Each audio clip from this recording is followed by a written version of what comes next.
সে নামাজ পড়ে না, তবুও সে দাবি করছে সে পরিপূর্ণ মুসলমান। সে গান শুনে, তবুও সে দাবি করছে পরিপূর্ণ মুসলমান।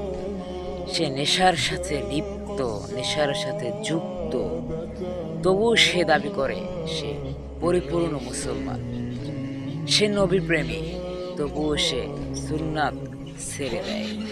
সে নবীর প্রেমী, তবুও সে নামাজ পালন করে না, নামাজ আদায় করে না।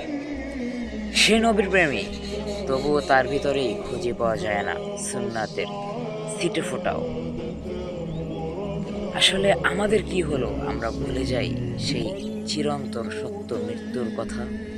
আমরা কি আসলে দেখতে পাই না আমাদের আশেপাশের লোকগুলো মৃত্যুবরণ করছে? আমরা কি আসলে দেখতে পাচ্ছি না তাদেরকে কবরে শায়িত করা হচ্ছে? যদি দেখে থাকি, তাহলে আমাদের ভিতরে কেন এত অধঃপতন?